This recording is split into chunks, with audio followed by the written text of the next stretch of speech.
கிறிஸ்து இயேசுவுக்குள் மிகவும் அன்பாய் அழைக்கப்பட்டு தெரிந்து கொள்ளப்பட்ட அன்புக்குரிய சகோதர சகோதரிகளுக்கு நம்முடைய பிதாவாகிய தேவனுடைய நாமத்தினாலும் நமது ஆண்டவராகிய இயேசு கிறிஸ்துவின் நாமத்தினாலும் அன்பின் வாழ்த்துக்கள்.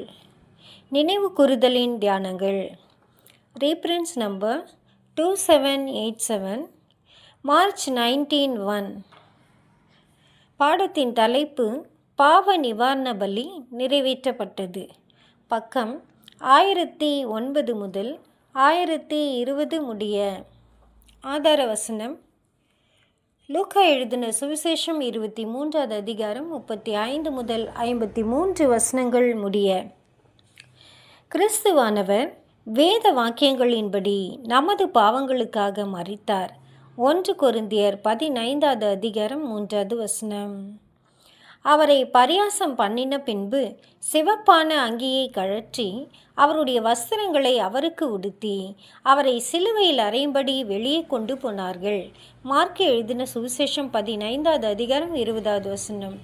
அன்றைய நாளில் மரண தீர்ப்பு வழங்கப்பட்ட 2 குற்றவாளிகளுடன் இயேசு அப்பொழுது 100க்கு அதிபதி ஒருவனிடத்தில் ஒப்படைக்கப்பட்டார். இந்த 3 கைதிகளில் ஒவ்வொருவரும் 4 ரோம சேவகர்களின் கீழ் காணப்பட்டனர் மற்றும் இவர்கள் ஒரு 100க்கு அதிபதியினுடைய கீழ் காணப்பட்டனர்.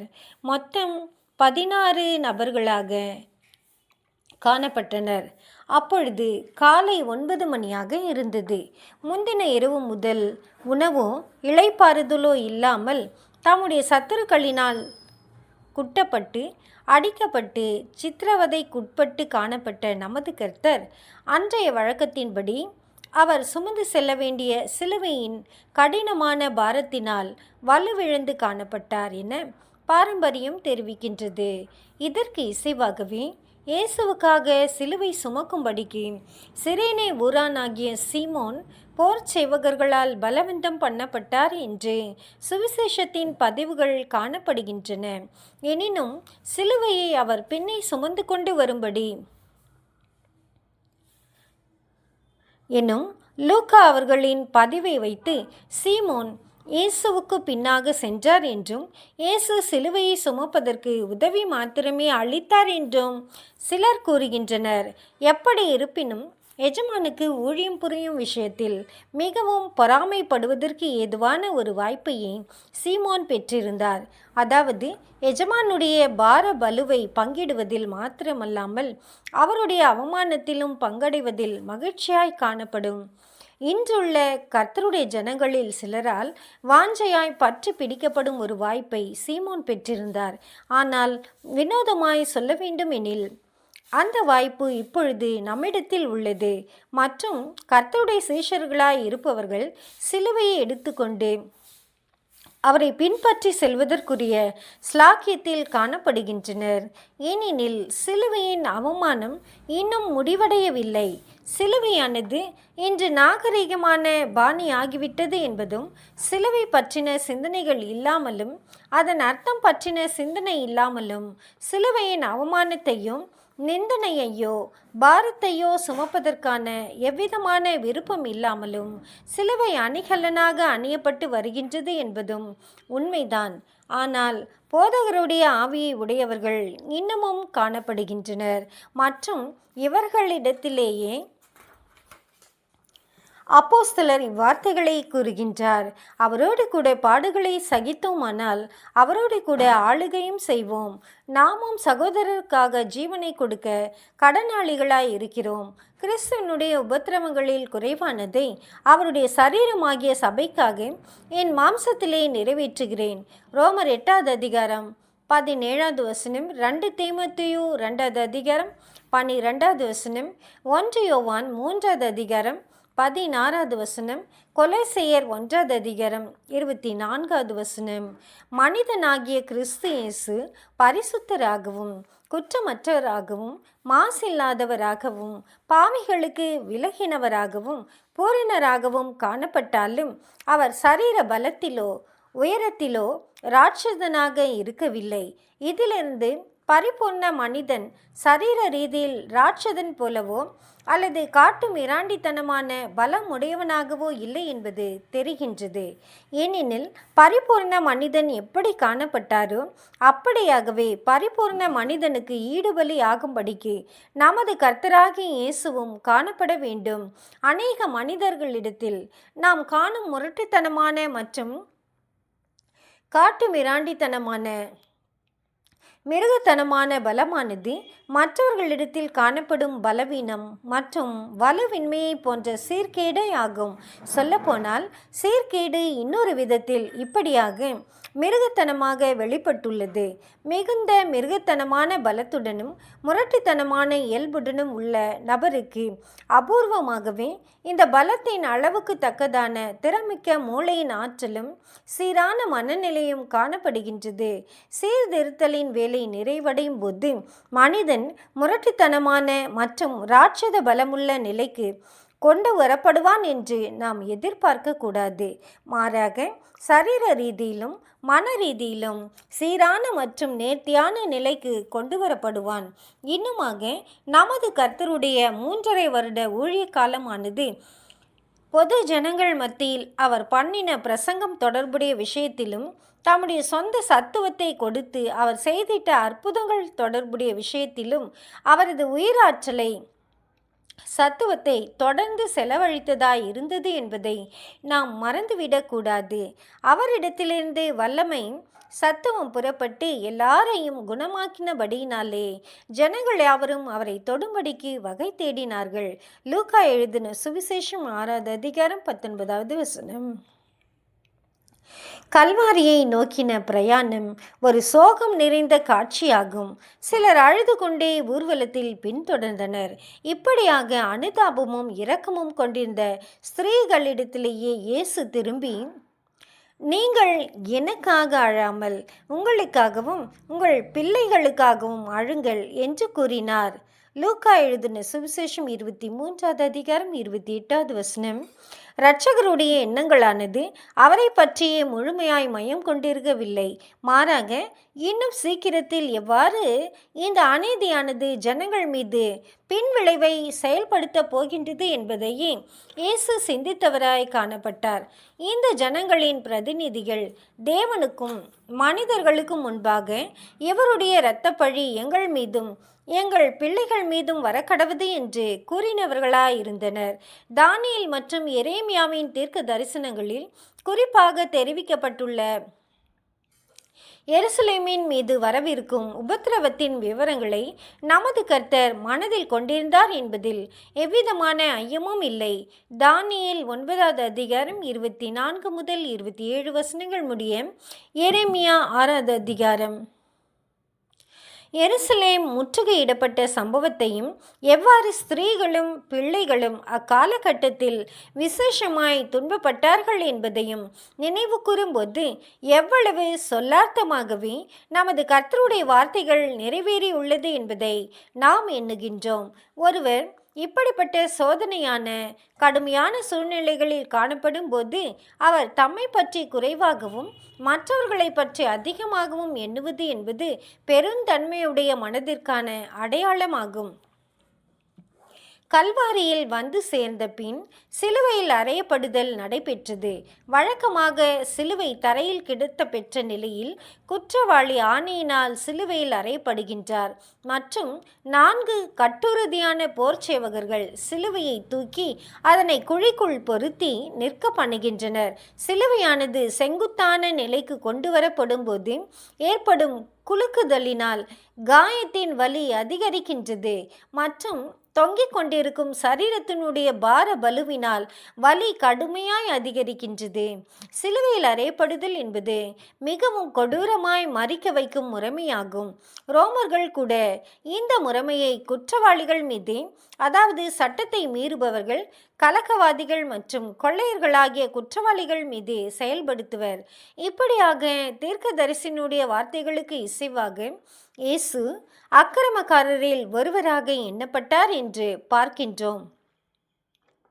ஏசாயா 53வது அதிகாரம் 12வது வசனம். நமது கர்த்தருடைய சிலுவையில் அவரது தலைக்கு மேலாக அவரது குற்றம், அதாவது அவர் குற்றவாளி என தீர்ப்பு கூறப்பட்டு மரண தண்டனைக்கு ஒப்பு கொடுக்கப்படுவதற்கான காரணம் 3 மொழிகளில் நசரேயனாகிய இயேசு யூதருடைய ராஜா என்று எழுதப்பட்டிருந்தது.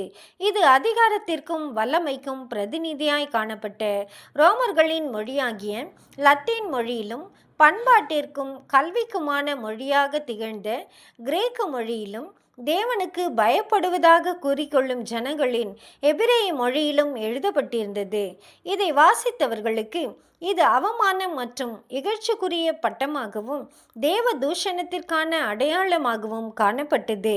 பட்டணத்துக்கு போக்கும் வருத்தமாயிருந்த திரளான ஜனக்கூட்டத்தினர் இந்த அவருடைய வாசகத்தின் நிமித்தம் பரியாசம் பண்ணினவர்களாகவும், இப்படிப்பட்ட உயர் கணங்களையும் மதிப்புகளையும் தமக்கென உரிமை பாராட்டி கொண்டு தவறு செய்ய முற்பட்ட விஷயத்தில் இயேசுவின் மோசடி மிகவும் தோல்வி அடைந்தது நிமித்தமும் பரியாசம் பண்ணினவர்களாகவும் காணப்பட்டனர்.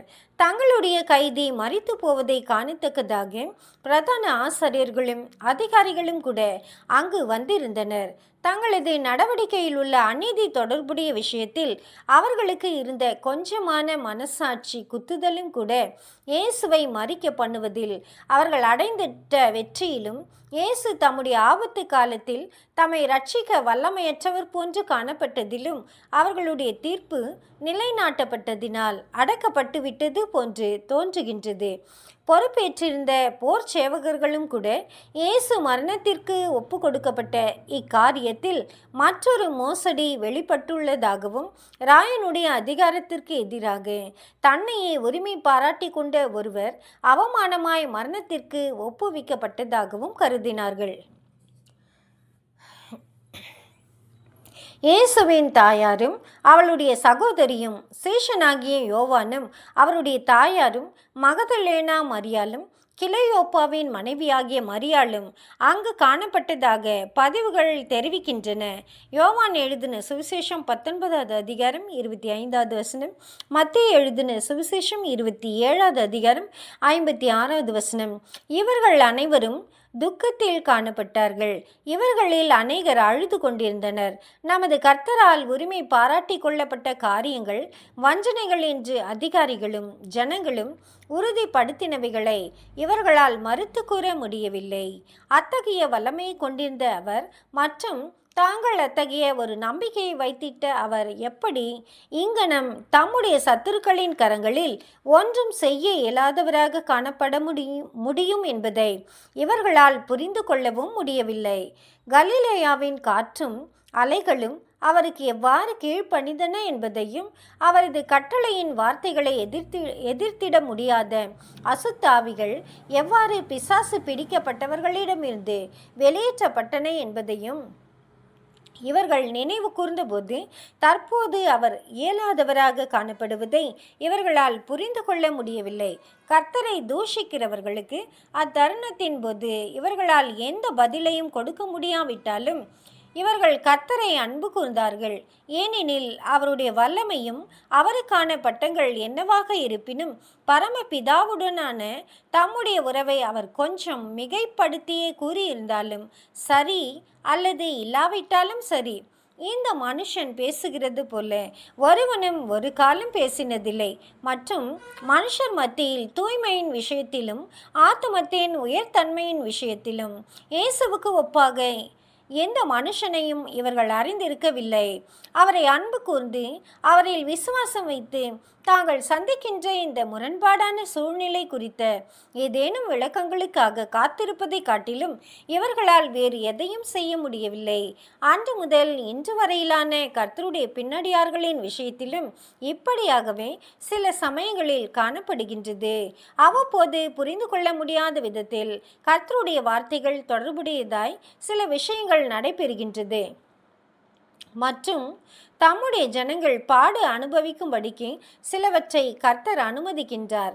மற்றும் அவர்களது எதிராளியானவர்கள் செயல்படுவதற்கு சில அதிகாரங்களையும் அனுமதிக்கின்றார். மற்றும் இம்மாதிரியான தருணங்களில் அவருடைய பின்னடியார்கள் அமைதி மாத்திரமே காக்க வேண்டிய கட்டாயத்திற்குள் காணப்படுகின்றனர். ஆனால் நெருக்கமான ஐக்கியத்தின் காரணமாகவும் இருதயத்தினுடைய உறவு காரணமாகவும் கர்த்தரை அறிந்திருப்பவர்களும் தேவனுடைய ஆழமான காரியங்களினால் போஷிக்கப்பட்டவர்களும் அவருடைய ஆவியை பானம் பண்ணினவர்களும் பிரச்சனைகளை சிரமங்களை விவரிக்க முடியாவிட்டாலும் அனைத்து கிரியைகளும் வார்த்தைகளும் வழி நடத்துதல்களும் ஏற்ற காலத்தில் நியாயமென நிரூபிக்கப்படுவதற்கு காத்திருக்கவும் முடியும். நமது கர்த்தரை மற்றவர்கள் நிந்தித்தும் அவருடைய மேசியாத்துவத்தை வெளிப்படுத்தவும் சிலுவையிலிருந்து இறங்கி வருவதற்கு வசைப்பாடியும் கொண்டிருந்த போது கள்வர்களில் ஒருவன் இழிவான தாக்குதல் பேச்சில் இணைந்து கொண்டான். மறிக்க வேண்டிய நேரம் நெருங்குவதை உணர்ந்தவனாகவும் தனது சொந்த குற்றத்தை ஒத்து கொண்டவனாகவும் காணப்பட்ட மற்றொரு கள்வனோ தன்னிலிருந்து முற்றிலும் வேறுபட்ட தன்மைகளையும் குண லட்சணங்களையும் உடைய நபராக இயேசு காணப்படுவதை அடையாளம் கண்டு கொண்டது தெரிகின்றது. பதிவுகளை பொறுத்தமட்டில் இந்த கள்வன் மாத்திரமே அவதூறுகளுக்கு எதிரான கண்டனத்தை தெரிவிப்பதற்கும் தம்மை தற்காத்து கொள்வதற்கென எதுவும் கூறாமலும் மற்றும் இப்படியாக நன்மை செய்யும் விஷயத்தில் பொறுமையுடன் கூடிய சகித்தலுக்கு அருமையான மாதிரியை முன்வைத்திட்ட சாந்தமும் மனத்தாழ்மையும் உள்ளவர் சார்பாக பேசுவதற்கும் தனது குரலை எழுப்பினவனாக காணப்படுகின்றான். ஒருவேளை அவர்கள் அரை கூவலிட்டதற்கு ஏற்ப இயேசு தம்முடைய வல்லமையை நிரூபித்திருப்பாரானால் அவரை இகழ்ந்து அவரை சிலுவையில் அறைந்தவர்களுடைய நம்பிக்கைகளை சிதைத்து போடுபவராக இருப்பது மாத்திரமல்லாமல் ஒட்டுமொத்த மனுக்குலத்தின் நம்பிக்கைகளையும் சிதைத்து போட்டவராகவும் இருந்திருப்பார். அவர் மரணம் வரையிலும், அதாவது சிலுவையின் மரண பரியந்தம் காண்பித்த உண்மையின் நிமித்தம் நாம் எவ்வளவாய் களி கூறுகின்றோம். அவர் தம்முடைய வல்லமையை செயல்படுத்தாமலும் தம்மை விடுவிப்பதற்கென 12 லேகியோனுக்கு அதிகமான தூதரை அழைக்காமலும் இருந்து மாறாக ஆதாம் மற்றும் அவரது சந்ததிக்கான ஈடுபலி என தம்முடைய சொந்த ஜீவனை ஒப்பு கொடுத்து தம்மை பலி செலுத்தினபடியாலும் நாம் எவ்வளவாய் அவரை துதிக்க வேண்டும். இயேசு நீதி நிமித்தமாக பாடு அனுபவித்து பொறுமையுடன் சகிப்பதை கண்டதால் மாத்திரமே அல்லாமல் மற்றபடி மன வருந்தின கள்ளனுக்கு இயேசுவை பற்றி எதுவும் தெரியாது.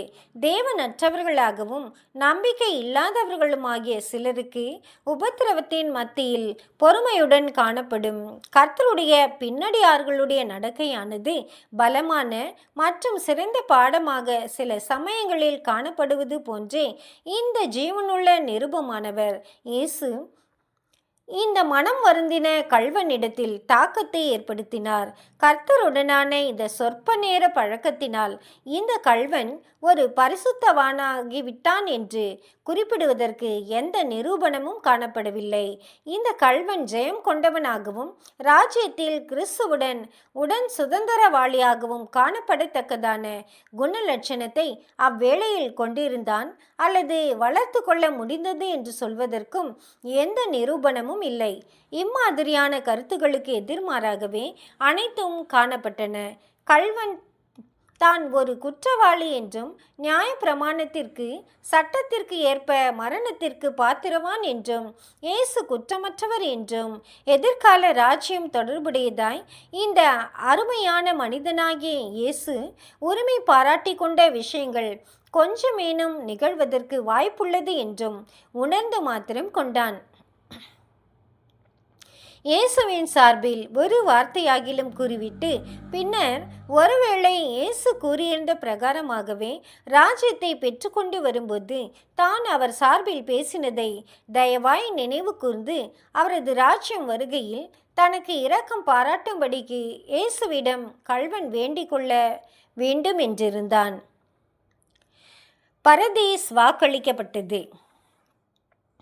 இயேசு அவனை நோக்கி, இன்றைக்கு நீ என்னுடனே கூட பரதீசில் இருப்பாய் என்று மெய்யாகவே என்பது அப்படியே ஆக கடவது உனக்கு சொல்லுகிறேன் என்றார். லூக்கா எழுதின சுவிசேஷம் 23வது அதிகாரம் 43வது வசனம். ஆங்கிலத்தில், டுடே என்ற வார்த்தைக்கு பின்பே காற்புள்ளி இடம்பெற வேண்டுமே ஒழிய முன்பு அல்ல. இப்படியாக இடம்பெறும்போதே நமக்கு முன்பிருக்கும் உண்மைகளுக்கு இசைவாக பார்க்கப்பட முடியும் மற்றும் மற்ற வேத வாக்கியங்களுக்கும் இசைவாக பார்க்கப்பட முடியும். ஆரம்பத்தில் வேத வாக்கியங்களில் நிறுத்தல் குறியிடுதலானது கிடையாது. நிறுத்தல் குறியீடு சமீப காலத்தில்தான் கண்டுபிடிக்கப்பட்டுள்ளது. கள்வன் கேட்டுக்கொண்டது அப்படியே ஆக கடவுது ஒழிய மற்றபடி அல்ல.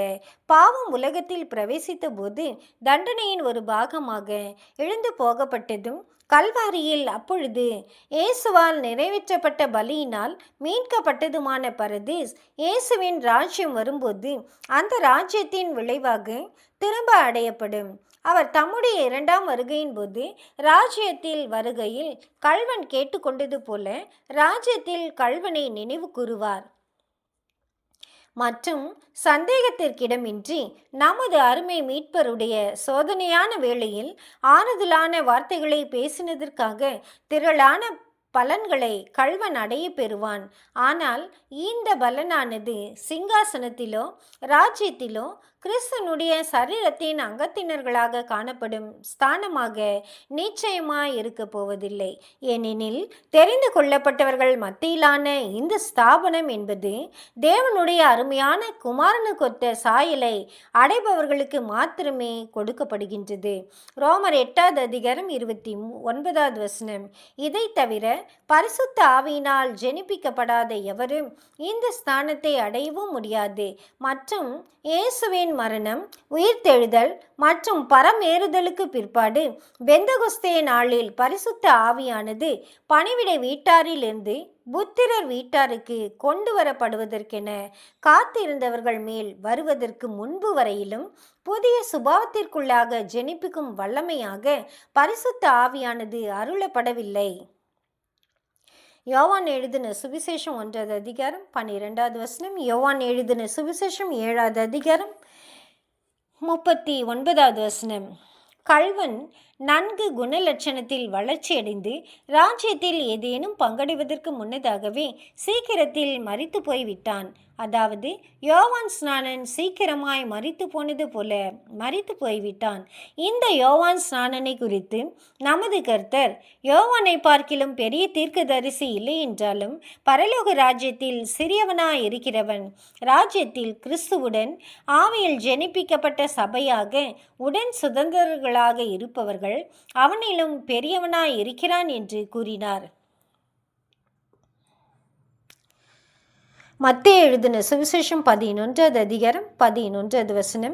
ராஜ்யம் வரும்போதும் மற்றும் பரதீஸ் திரும்ப கொடுக்கப்படும் போதும் மனம் வருந்தின கள்வன் மாத்திரமல்லாமல் மனம் வருந்தாத கள்வனும் அந்த ரோம போர் சேவகர்களும் அந்த இரத்த வெறி கொண்டிருந்த வேத பாரகர்களும் பரிசேயர்களும் ஆசாரியர்களும் கூட பரதீசில் காணப்படுவார்கள். இவர்கள் தங்களுடைய சொந்த தகுதியினால் அங்கு காணப்படாமல் மாறாக இவர்களது தண்டனையை ஏற்றுக்கொண்டு இவர்கள் 1000 வருட பரதீசில் தேவனை பற்றின அறிவிற்குள் வருவதற்கும் மற்றும் இவர்கள் விரும்பும் பட்சத்தில் கீழ்ப்படிதல் வாயிலாக நித்தியமான ஜீவனை அடைவதற்குமான முழு வாய்ப்பையும் இவர்களுக்கு உறுதியளித்த கிறிஸ்துவனுடைய பலியின் புண்ணியம் காரணமாகவே இவர்கள் பரதீசில் காணப்படுவார்கள். இன்றைக்கு என்று மெய்யாகவே உனக்கு சொல்லுகிறேன் என்ற வார்த்தைகள் எத்தனை ஆழம் நிறைந்ததாக காணப்படுகின்றது. என்னுடைய சார்பிலிருந்து இயலாமை வெளிப்படுவது போன்று தோன்றினாலும் மற்றும் என்னுடைய சத்துருக்கள் வெற்றி அடைந்து விட்டது போன்று தோன்றினாலும் உன்னுடைய விண்ணப்பத்திற்கு பதில் அளிக்கப்படும் என்றும் நான் என்னுடைய ராஜ்யத்தில் வரும்போது பரதீஸ் திரும்ப அடைய பெறும் மற்றும் தெய்வீக திட்டத்தில் வாக்களிக்கப்பட்ட ஆசீர்வாதங்களை அருளிட நான் அங்கு ராஜாவாகவும் ஆசாரியனாகவும் இருக்கையில் நீ ஆசீர்வதிக்கப்படத்தக்கதாக அங்கு காணப்படுவாய் என்றும் நான் இன்றைக்கும் உன்னிடம் கூறுகின்றேன் என்ற விதத்தில் இயேசு கூறினார். ஏதேன் தோட்டமே இழந்து போகப்பட்ட பரதீஸ் ஆகும் மற்றும் இது ஏற்ற வேளையில் இதையும் ஏதேனையும் மனுக்குலத்தையும் தம்முடைய பலியினால் விலைக்கு வாங்கினவரால் பெரிய அளவிலும் மற்றும் பிரம்மாண்டமான அளவிலும் திரும்ப கொடுக்கப்படும். எபேசியர் 1:14 வெளிப்படுத்தின விசேஷம் 2:7. சிலுவையில் அறைந்தவுடனே இயேசுவை பொறுப்பேற்றிருந்த 4 போர் சேவகர்களும் தங்களுக்குள் அவரது வஸ்திரங்களை பங்கு போட்டு கொண்டார்கள். ஆனால் இயேசுவினால் அணியப்பட்டிருந்த உயர்தரமான மற்றும் விலை உயர்ந்த நெய்யப்பட்ட அங்கியானது போர் சேவகர்கள் அனைவராலும் விரும்பப்பட்டதினால் அதற்காக சீட்டு போட்டனர். அந்த அங்கியானது கிறிஸ்துவனுடைய நீதிக்கு, அதாவது கிறிஸ்துவோடு கூட பாடுபட்டு ராஜ்யத்தில் அவருடன் கூட உடன் சுதந்திரத்துவத்தை அடைவதற்குரிய வாய்ப்பை பயன்படுத்தி கொண்டிருக்கும் மிகுந்த கிருபை பெற்றவர்களுக்கு இந்த சுவிசேஷ யுகத்தில் அருளப்படும் மிகவும் விலையேற பெற்ற கல்யாண வஸ்திரத்துக்கு அருமையான அடையாளமாய் இருக்கின்றது. கிறிஸ்துவினால் தரிப்பிக்கப்படும் நீதியாகிய இந்த வஸ்திரத்தை பெற்றுக்கொள்வதற்கான ஸ்லாக்கியம், பாக்கியம் அல்லது சீட்டு நாகரீகமான தேசங்களில் உள்ள நம் பேரில் பிரதானமாய் விழுந்துள்ளது. நமக்கே கிறிஸ்துவுக்குள்ளான தேவனுடைய கிருபையான திட்டம் குறித்த அறிவின் வெளிச்சம் அருளப்பட்டுள்ளது.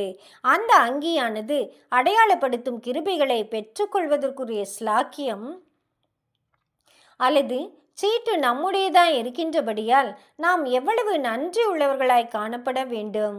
இதை உணர்ந்து கொள்பவர்கள் தாங்கள் உணர்ந்து கொண்டுள்ளதை தங்களது அன்றாட ஜீவியத்தின் சகல காரியங்களிலும் வெளிப்படுத்துகிறவர்களாகவும் உலகத்திலிருந்து தங்களது வஸ்திரத்தை கரைப்படாமல் காத்து கொள்வதற்கு நாடுபவர்களாகவும், வஸ்திரம் கரைத்திரை அற்றதாகவும் கர்த்தருடைய குணலட்சணத்தினுடைய சகல கிருபைகளினால் சித்திர தையல் இடுவதற்கு நாடுபவர்களாகவும் காணப்படுவார்கள். இப்படியாக தாங்கள் பிரியமானவருக்குள் ஏற்றுக்கொள்ளப்படுவதற்கு நாடுபவர்களாகவும் காணப்படுவார்கள். 45 சங்கீதம் 14 யாக்கோபு 1:27.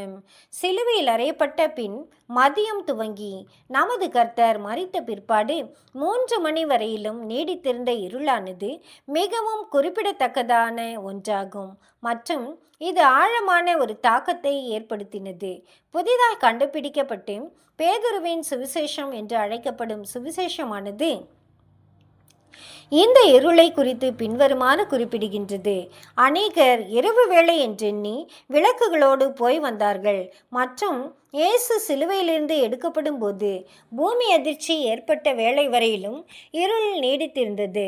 பின்னர் சூரியன் பிரகாசம் காணப்பட்ட போது அது 9ஆம் மணிவேளை என்று அறியப்பட்டது என்பதாகும். நமது கர்த்தருடைய மரணம் சம்பவித்த தருணத்தில் பூமி அதிர்ச்சி ஏற்பட்ட அதே வேளையில் ஆலயத்தின் திரைச்சீலையும் கிழிந்தது. திரைச்சீலை என்று சொல்லும்போது அது கிழிவது என்பது ஒரு சாதாரணமான அற்ப காரியம் என தோன்றலாம். ஆனால் இது ஒரு அற்ப காரியம் அல்ல. ஏனெனில் இந்த திரைச்சீலையானது மிகவும் பெரியதாகவும் மிகவும் கனமான திரையாகவும் இருந்தபடியால் இது கிழிவது ஒரு சாதாரணமான காரியமல்ல. மாறாக இது கிழிக்கப்படுவதற்கு இயற்கைக்கு அப்பாற்பட்ட பலத்தினாலேயே கூடும். இந்த திரைச்சீலையானது 60 அடி நீளமும் 30 அடி அகலமும் 5 அங்குலம் பருமன் கொண்டது என்றும் 72 சதுர துண்டுகள் இணைக்கப்பெற்ற ஒன்று என்றும் எடர்சைம் அவர்கள் விவரிக்கின்றார். இந்த திரைச்சீலையானது அடையாளமான அர்த்தம் கொண்டவை என்று ஆசரிப்பு கூடாரத்தின் நிழலில் அவருடைய மாம்சம் பலியாக்கப்பட்டதன்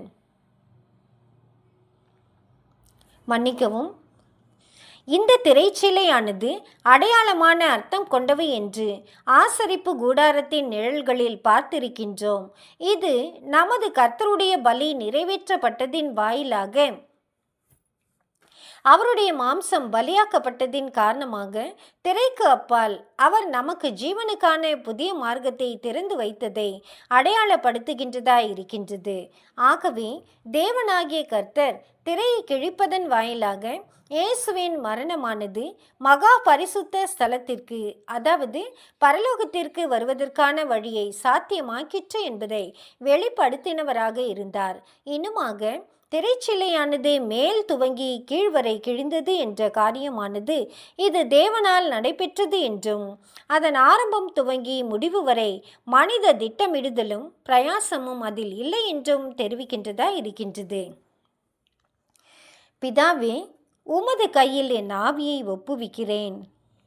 நமது கர்த்தர் தம்முடைய ஆவியை, தமது ஜீவனை பிதாவின் கையில் ஒப்புவிக்கும் வண்ணமாக கூறின வார்த்தைகளானது ஸ்தேவானின் வார்த்தைகளை நமக்கு நினைப்பூட்டுகின்றது.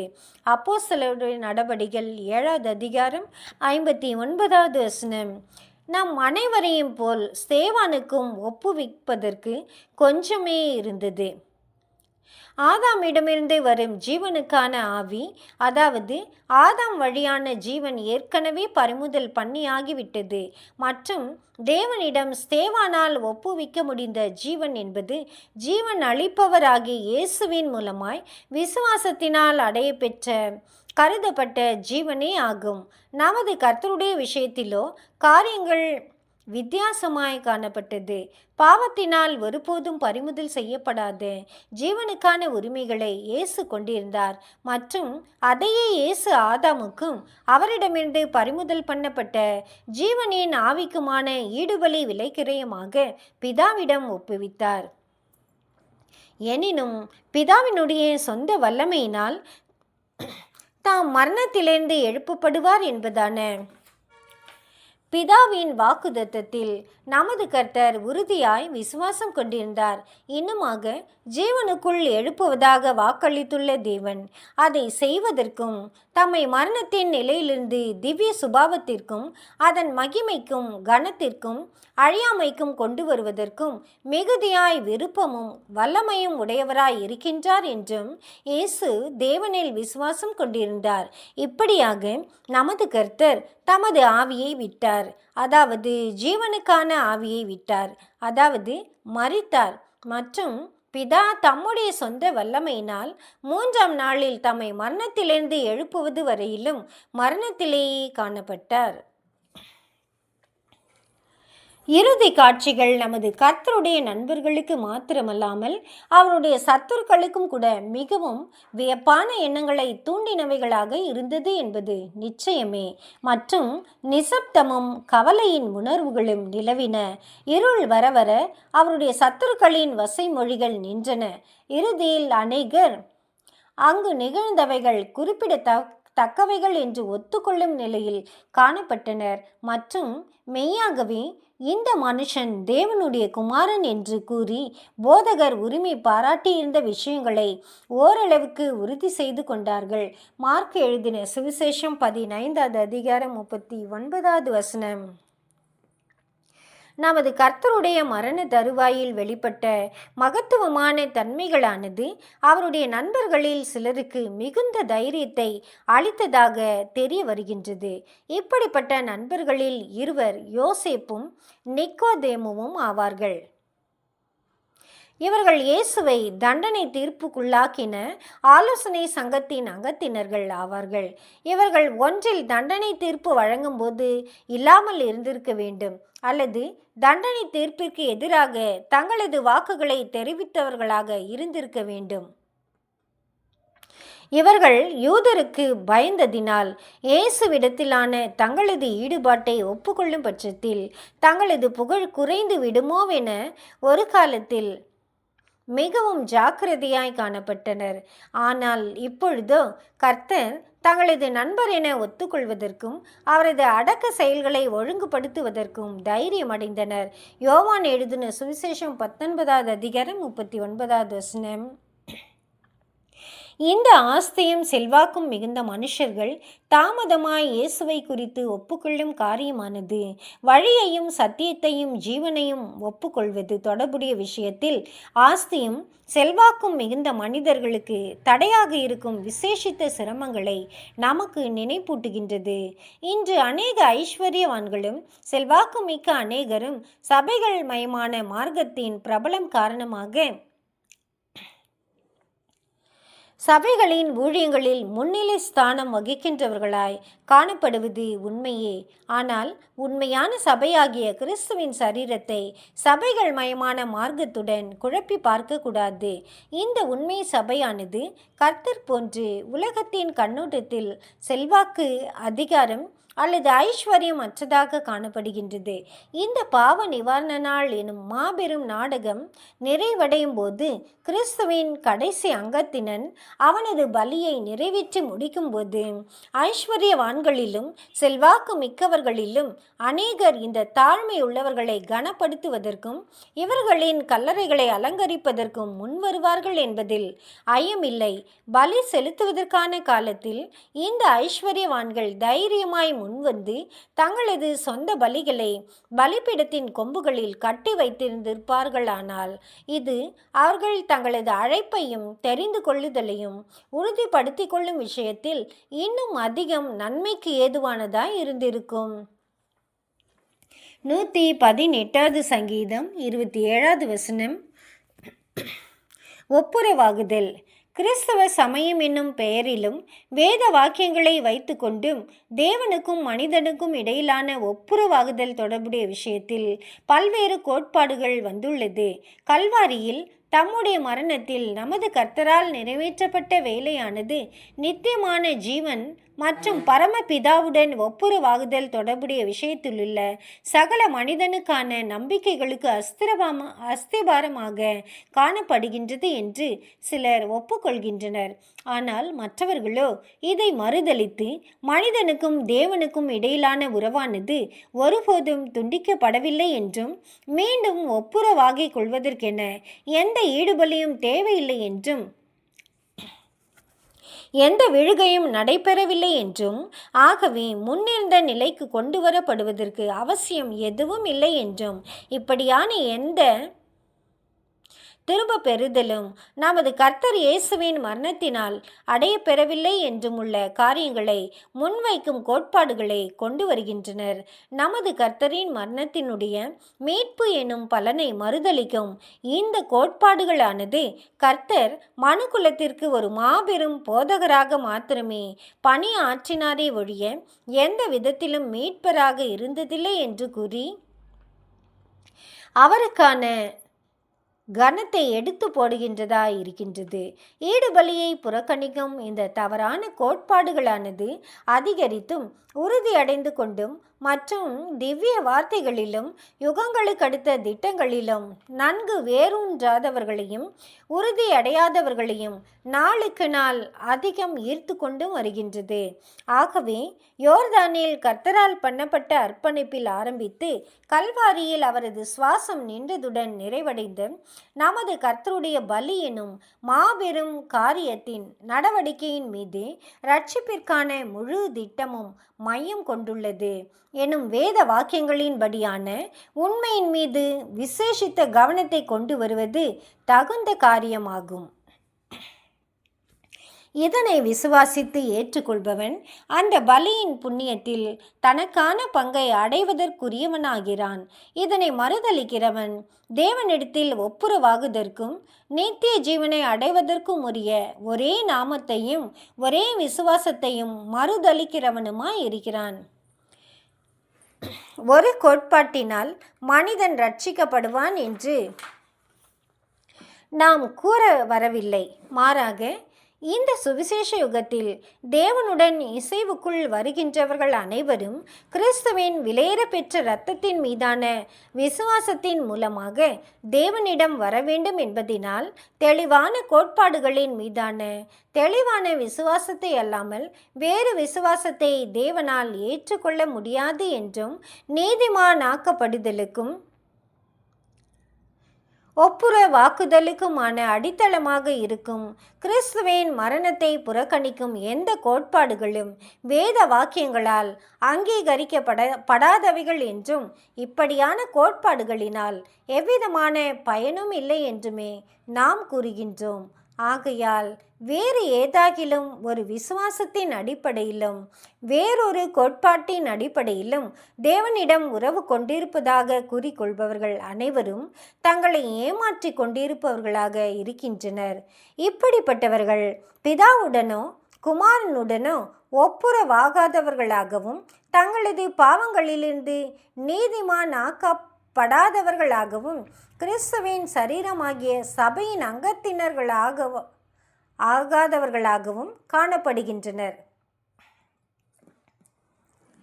ஆகவே பாவ நிவாரணத்தின் ஒப்புரவாகுதலின் கோட்பாடுகளை பற்றின தெளிவான புரிந்து கொள்ளுதல் உடையவர்கள் மாத்திரமே நீதிமான் ஆக்கப்படுகின்றனர் என்று நாம் சொல்ல வரவில்லை. மாறாக இன்று நிலவும் தெளிவான புரிந்து கொள்ளுதல் இல்லாமலேயே இருண்ட யுகங்களுடைய காலப்பகுதியில் தேவனுடைய அருமையான ஜனங்களில் அநேகர் வாழ்ந்து மரித்துள்ளனர் என்று நாம் நம்புகின்றோம். கோட்பாட்டை காண தவறினாலும் தேவனுடைய உண்மையான ஜனங்கள் அனைவரும் கிறிஸ்துவின் மரணமே பிதாவுடனான நம்முடைய ஒப்புரவாகுதலை ஏற்படுத்திற்று என்றும் கிறிஸ்துவின் மரணத்திலேயே நித்திய ஜீவன் அடைவதற்குரிய சகல நம்பிக்கைகளும் மையம் கொண்டுள்ளது என்றும் உள்ள உண்மையை அடையாளம் கண்டு கொண்டுள்ளனர். தொகுதி 5 பார்க்கவும். தேவ ஆவியினால் ஏவப்படாதவைகளாகவும் அனுமானமானவைகளாகவும் இருப்பவைகளை காட்டிலும் ஏவப்பட்டு பேசப்படும் அப்போஸ்தலனின் வார்த்தைகளை விரும்புபவர்களுக்கு நமது ஆதார வசனமே ஈடுபலிக்கு எதிரான சகல கோட்பாடுகளுக்கு எதிரான போதுமானதாய் பதில் அளிக்கக்கூடியதாய் இருக்கின்றது. ஈடுபலிக்கு எதிரான கோட்பாடுகளில்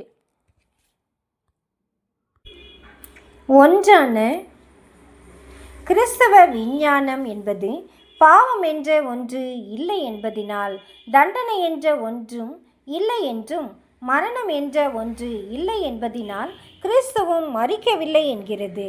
ஆனால் பாவம் வந்தது என்றும் அதனால் தண்டனை வந்தது என்றும் மரணமும் வந்தது என்றும் கிறிஸ்துவின் மரணமானது நாம் பாவத்திலிருந்து மீட்கப்படுவதற்காக நடைபெற்றது என்றும் அப்போஸ்தலர் வேத வாக்கியங்களுக்கும் காரிய காரணத்திற்கும் இசைவாய் உறுதி அளிக்கின்றார். பரிசுத்தவான்களுக்கு ஒருமுறை ஒப்பு கொடுக்கப்பட்ட விசுவாசத்தில் உறுதியுடன் நிலை நிற்போமாக. யூதா 3வது வசனம். தேவன் தாமே இந்த வார்த்தைகளை ஆசிர்வதிப்பாராக. ஆமேன்.